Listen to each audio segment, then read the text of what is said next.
Timekeeper Nancy is right here, who will be more than glad to tell you how much time you have left. So feel free to come on up.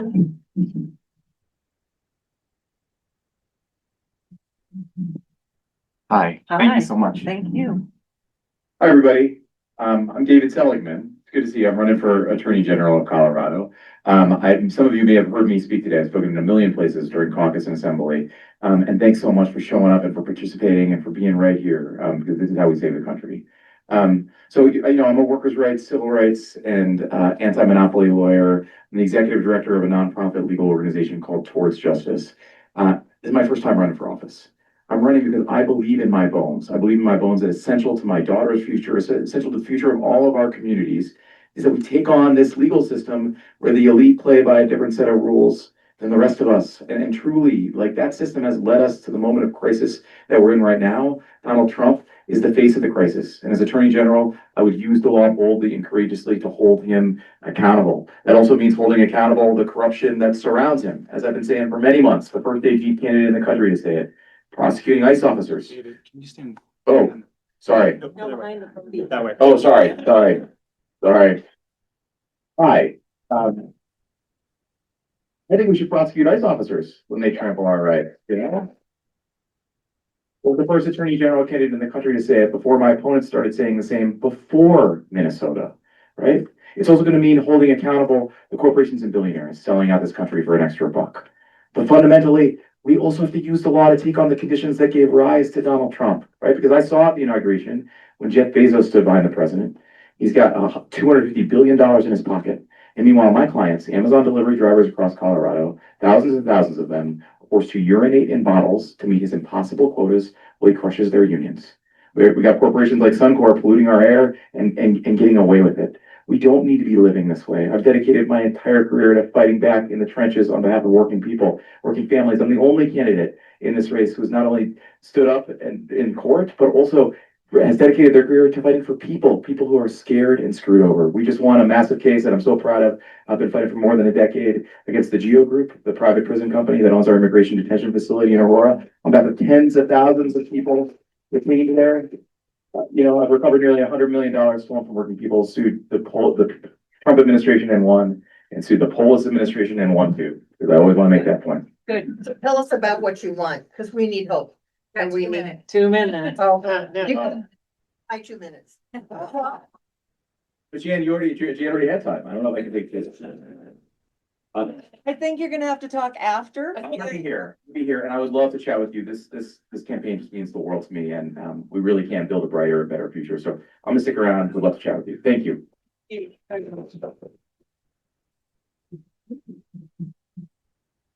Rachel Zenzinger, Jefferson County Commissioner. I just have a couple of announcements. And the reason why I thought of this is I had a great conversation just a moment ago with Darlong. And we had a municipal breakfast this past week where Jefferson County brings together all of our municipalities. We do this on a quarterly basis so that we can learn from one another, hear from one another, work with one another about issues of mutual concern, and so that we can tackle problems together. And one of the talking points that I shared with the group, I want to share with you, which is in 2022, Jefferson County adopted our climate action plan.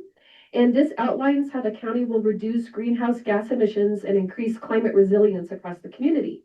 And since that time, the county has tracked emissions annually and is actively monitoring the program across major sectors like electricity, heating, transportation, and waste. And in 2024, we saved $286,742 in energy costs because of our efficiency improvements. That's about a 25% savings on our electric and gas bills. I think that's the talking point. And to date, we have saved over $1.4 million on electricity and gas due to our climate action plan and our facilities management sustainability program. So we're very proud of that, and we're excited that it's working. So I wanted to share with you a little bit about that. And then one quick announcement. We will be doing our, Jefferson County will be presenting a State of the County event at Social Capital on Wadsworth here in Arvada on April 27th from 11 to 1 p.m. So perhaps some of you might be able to join us. Thank you.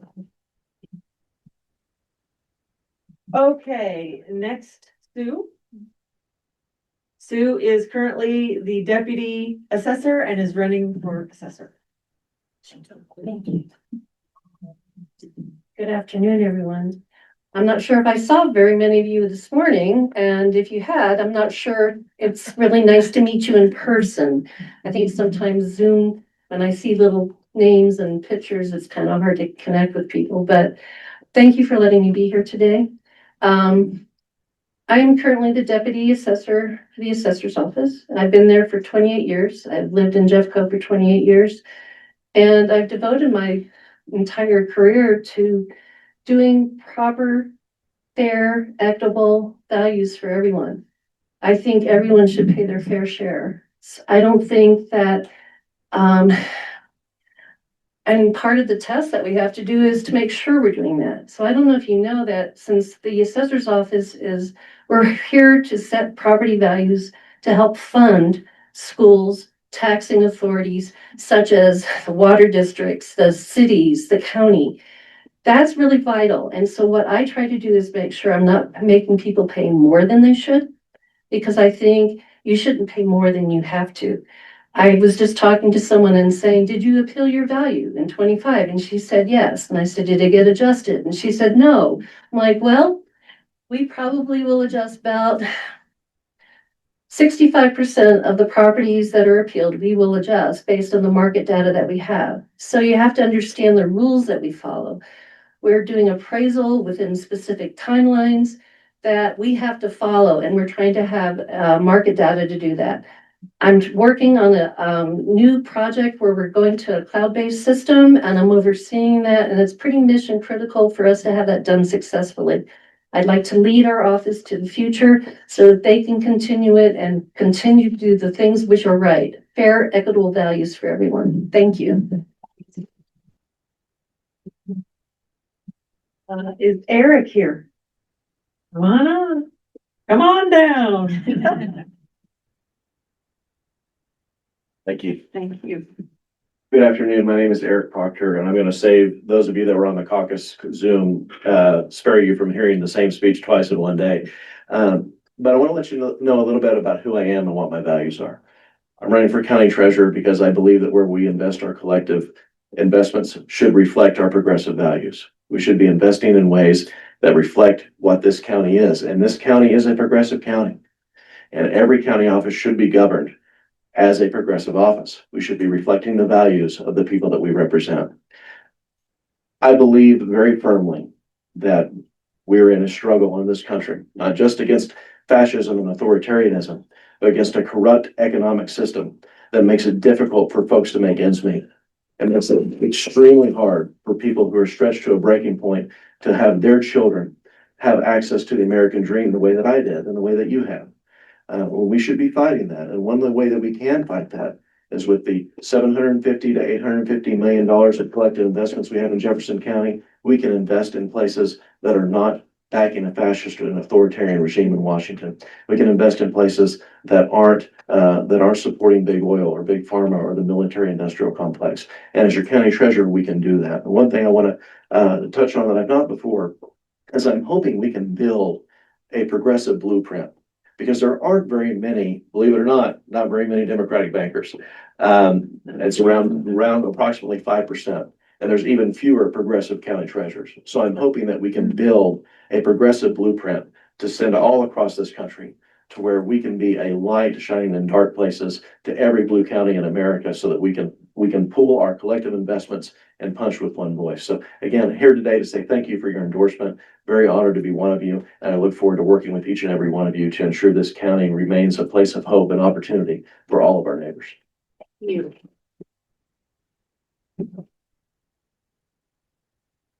Any other candidates? Or like, come on up, Andy, Kurt.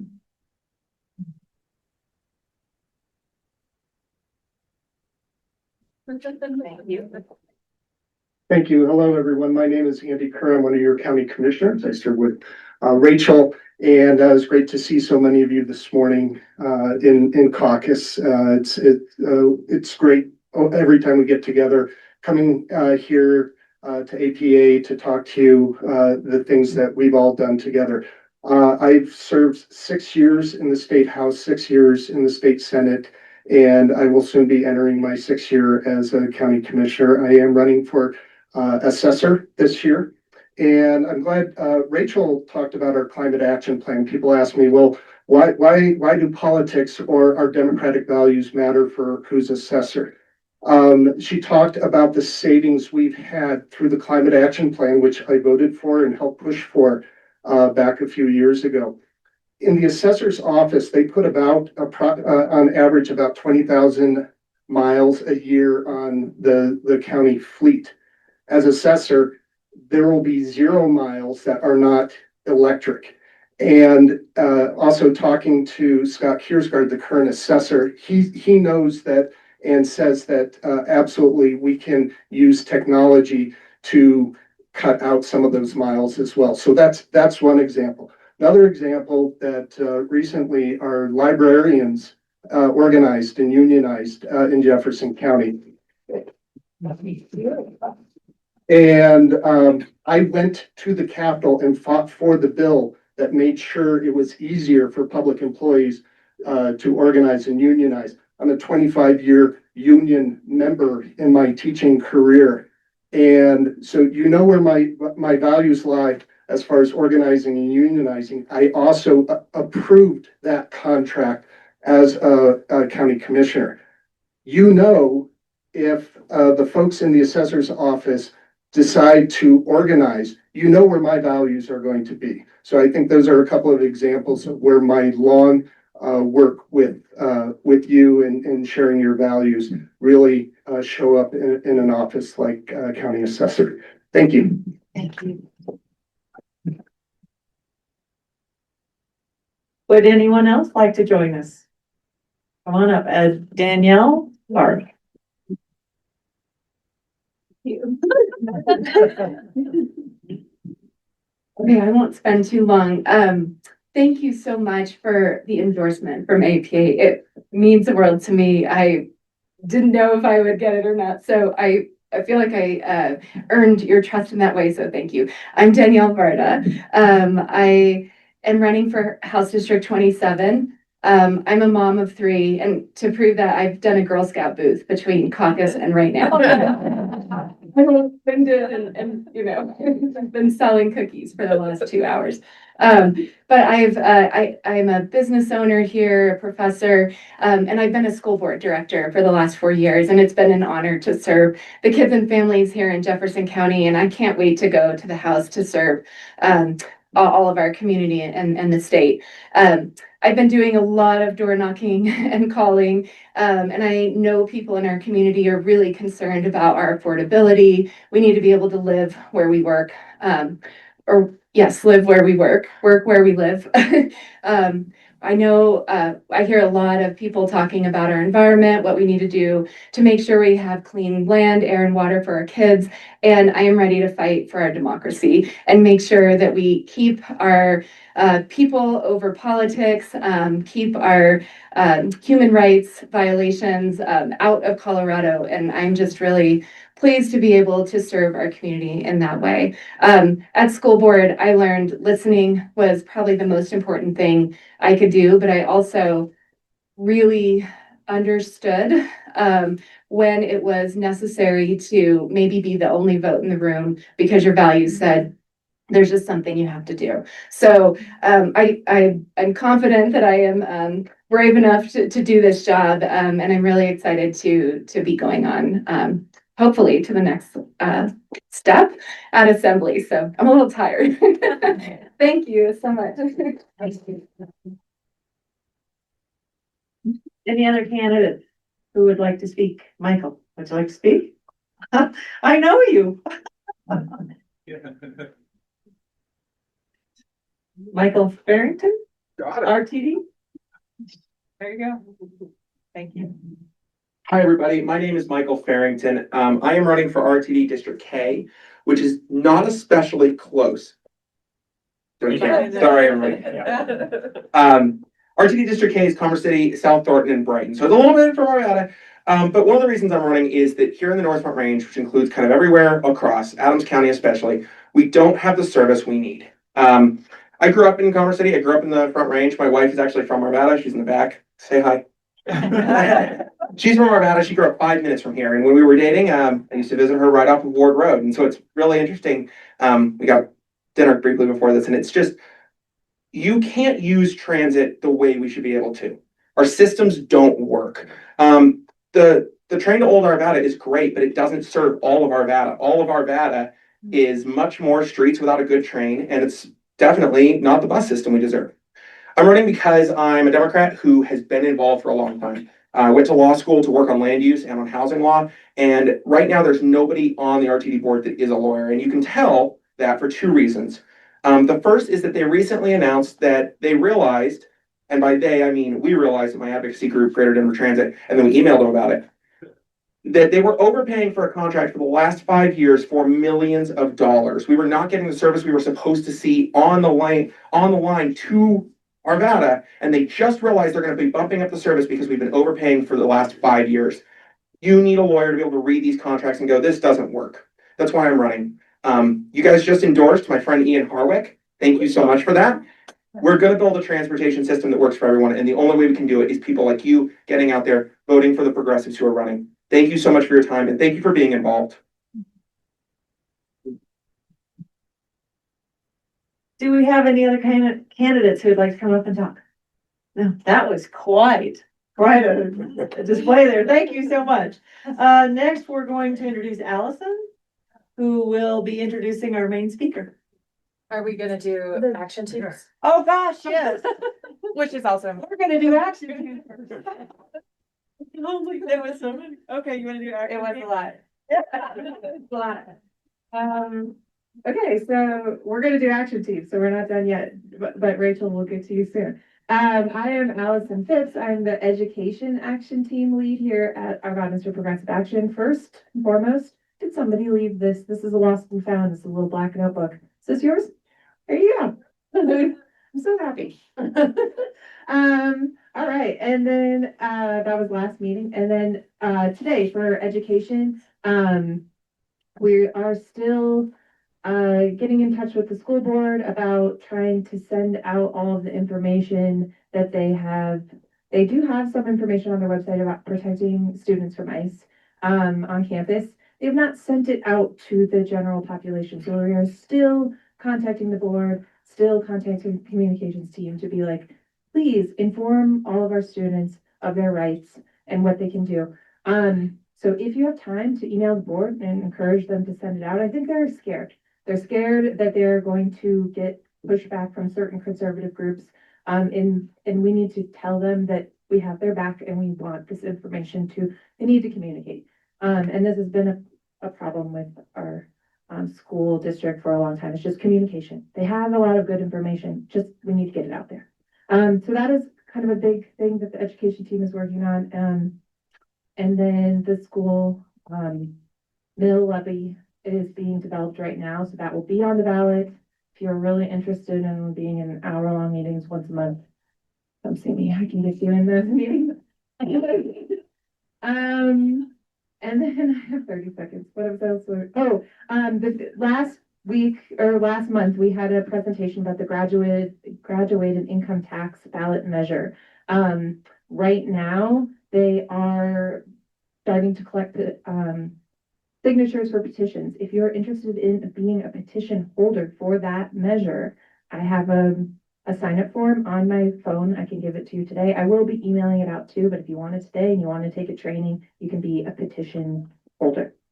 And then last but not least, we still need an affordable housing team lead. So if you are into affordable housing in Arvada and want to lead a team and stand up here, talk to you fine people, you can do that. And I'm just Thank you. It's been a crazy day. We're all kind of dingy. Yeah. Okay, next action team lead is Darlon with climate. Thanks. I'm Darlon Chang. I'm the Climate Action Team Lead. And just yesterday, I was at the state capitol with a few other APA folks who were talking with their representatives. Our representative is Lisa Ferre. We also were talking with Senator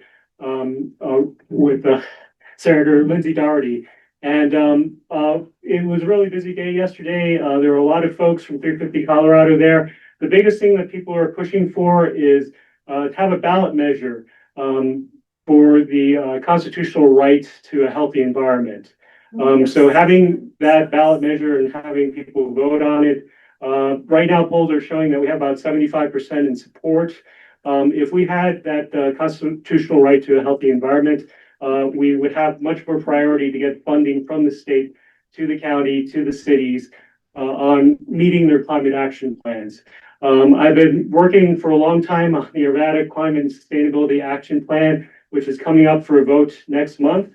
The biggest thing is, though, that it doesn't get us the funding that we need. It opens the door to funding. So we also need to back up the Arvada Climate Action Plan with work that's happening at the county level and at the state level.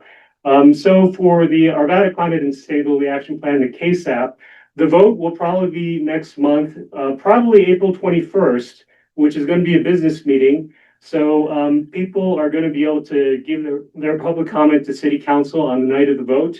But we also have two other business meetings before that, March 25th and April 7th. I'll especially be organizing folks to target the April 7th meeting and the April 21st meeting to be able to get as many folks as we can from APA to talk about why they think getting the climate action plan passed is so important.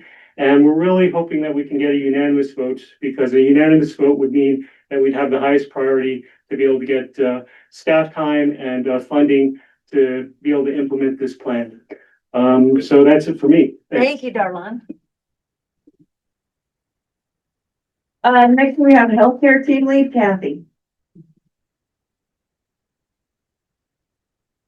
Thank you, Julie. I'm Kathy Blake, the Healthcare Action Team leader. Our team advocates for a publicly financed, privately delivered, universal healthcare system in Colorado and nationwide. Thanks again to all of those who donated to fund the healthcare analysis, which was fully funded and it has started. It's based on 10 essentials, which I have here for some detail, and I have copies that I can give people. The next step is to get support from legislators and voters to implement a Colorado single-payer healthcare system. Our goal is to get a ballot measure in 2028 and have voters pass it. One way to get on the state ballot is through a referred measure with support from state legislators. The other way is a citizens initiative where people collect signatures across the state. As the study is going on, the Colorado Healthcare Alliance, of which APA is a founding member, is educating about single payer, strategizing for the campaign, gathering information from successful ballot initiatives, deciding on effective messaging, adding activists across the state. There are lots of opportunities and needs for your action and skills. A current action is attending the Friday, the 13th Healthcare Action Lobby Day. The Lobby Day is at the Capitol. We'll be talking to our state legislators. We need more people to come, especially those in the House District 27. It's going to be a really fun day. I don't know if you guys have participated in those. Darlon did, but they're really cute, fun, and you get to meet a lot of people and enjoy. The next APA Healthcare Action Team meeting is on Saturday, March 21st at 4 p.m. on Zoom. So thank you very much. Thank you, Kathy. Next we have Immigration Partnership, Pat. I am Pat Malone, and I've been leading the Immigrant Partnership Team for the last 15 months, and I'm thrilled to say that we're going to be a team of 5 core members starting tomorrow's our first meeting. Last meeting here, I talked about that and asked if there were any people who thought they might be a leader who could join us. and like 9 people said yes, which was fabulous. And, anyway, Anne is one of them who's back there. Hi, Anne. She's actually giving me a lot of coaching because she used to be the president of the California Teachers Association with 1,800 people. Oh, okay. See, she coaches me all the time. So I want to tell you that, I mentioned this again last month also about WKUS. We keep you safe. No, we keep us safe. Thank you, Nancy. We Keep Us Safe Colorado is the name of the website. There's a lot of great information about this organization. The people who set it up learned a ton from Minneapolis, our heroes, and are modeling after that. And there's an interest form on there, and if you let it be known what area you're in, you'll get directed. There is an individual who was part of creating that statewide group. Statewide? Yeah. And she's organizing the one in Arvada specifically. So I strongly encourage everybody to do that because it gets down to the neighborhood level, which is where we need to be, right? In case they show up. Okay. The other thing is in the back of the room are buttons, my favorite buttons, protect immigrants, to help yourself if you'll wear them. And also know your rights cards, the red and white cards. They're in Spanish and in English. And always have some with you so that when you see people who are maybe at risk or somebody says to you, I like your button, which just happened yesterday, you can have the conversation. So thank you.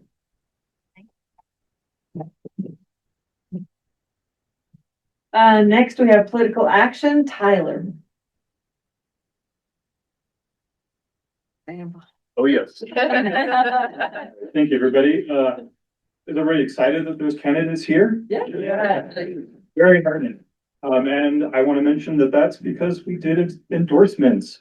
So you guys have probably seen plenty of email from me, but we surveyed, it started with 72, whittled down to 68 candidates across 18 offices.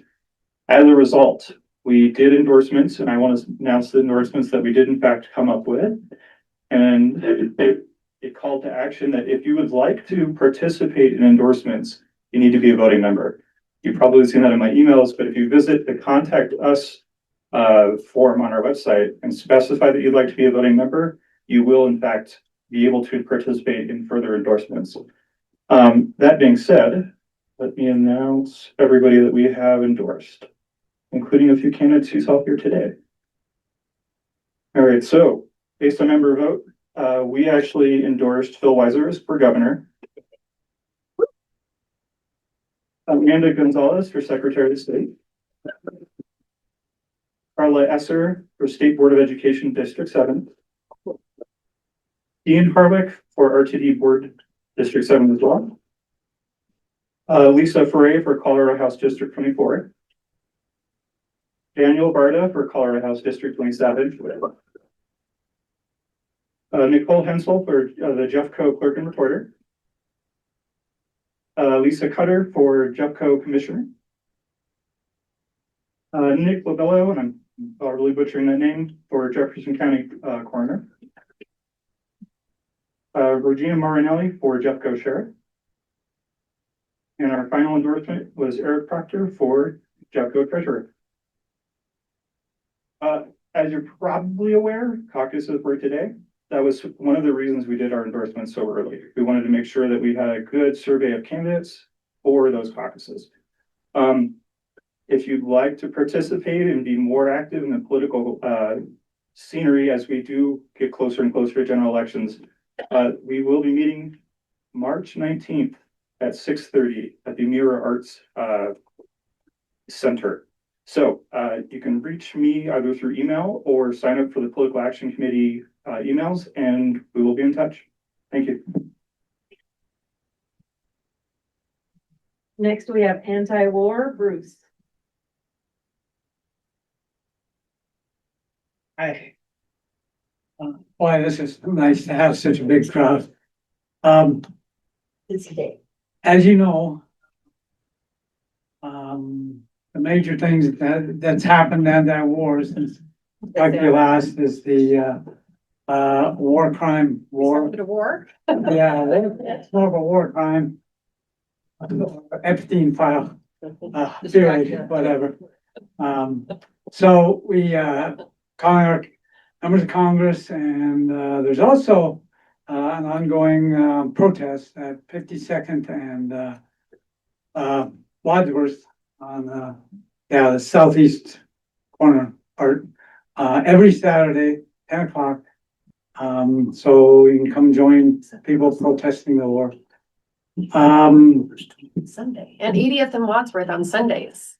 Oh, yeah, and then, Eleven. the regular one, bigger one, and then you can bring your anti-war signs and whatever signs you like, 80th and Wadsworth at 11 o'clock on Sundays. Okay.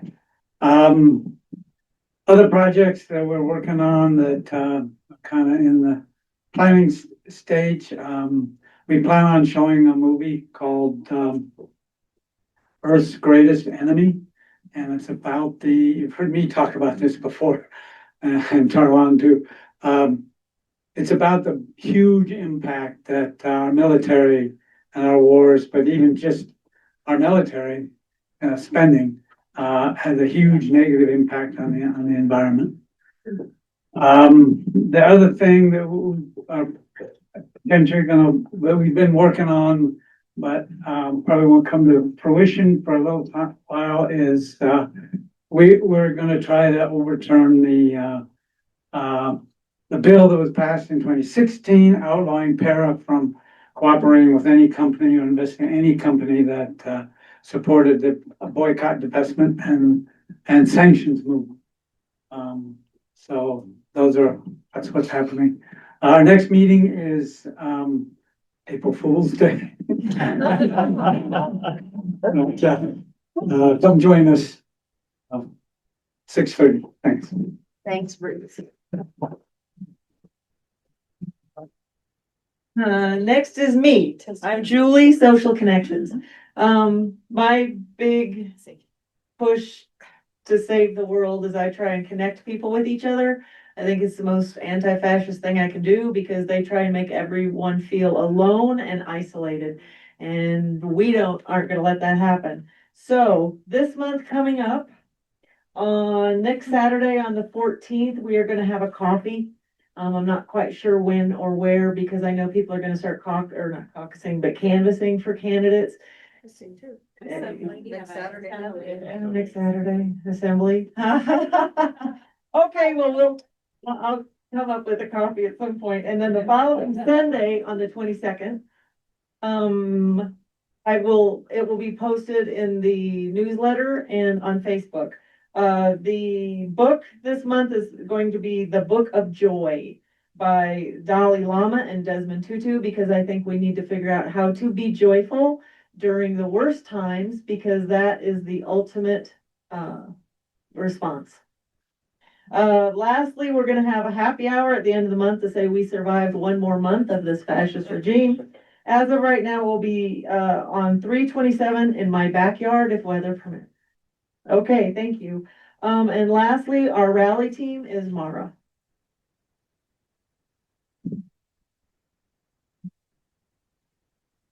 Hi, I'm Mara Otley with the rally team. We have 2 ongoing weekly protests. The first is Sundays at 11 o'clock. It's at 80th and Wadsworth. Both sides of Wadsworth, so you can either park at Safeway or you can park at King Soopers. Then we have Tuesdays at 4 o'clock at Ralston and Wadsworth. And finally, don't forget, No Kings is March 28th. We're going to start off with setting up at 9. We'll have coffee, conversation, community building. So if you want to join us for that, then the main event is 10 to noon. It's the protest. We will have a march at 10:30 through Old Town. So come join us for 1, 2, or all 3 of those activities on the 28th. Thanks. Thank you. That concludes our team leader reports. Next, I would like to invite Allison up now, who will present our speakers. My goodness. Thank you. I am so giddy from caucus and meetings all day, but, so we're gonna be welcoming, Rachel. She, gave this presentation a couple weeks ago at a different event, and I thought it was really great, because caucus was today, but not everybody in this room took part in caucus. Some of you are independents, some of you didn't want to do caucus, and there are other ways to get involved besides caucus. That's just one way, and so, the primary is in June. There are other ways to help our progressive candidates all the way up until June and then all the way up until November. So Rachel is gonna come and talk to us about that. And, yeah, that's pretty much it. So I'll give it over to you. Go on, Rachel. Oh, and Rachel is the current Becko County Commissioner. She said that, and she's a former state senator and a former Arvada City Councilwoman. So she's been through many campaigns. And just as a little note, we are not going to be recording this for YouTube. So we're Yeah, you all recently endorsed, and I am incredibly grateful to have your support in this Secretary of State's race. So I just came to say thank you very much. We also, in the vein of getting involved in campaigns, I have postcards with me that we do need written. And so if that is something that you are interested in helping out with, come say hi. But mostly, again, wanted to say thank you. Again, I'm Amanda Gonzalez, running for Colorado Secretary of State. Just very appreciative of everything that you all are doing for our community. All right, and that concludes our programming for today. Please meet the candidates, and if you're new here or kind of new, meet somebody else in the room. Just say hi to somebody else, shake hands, and have a nice rest of your Saturday. I think that was in the same period.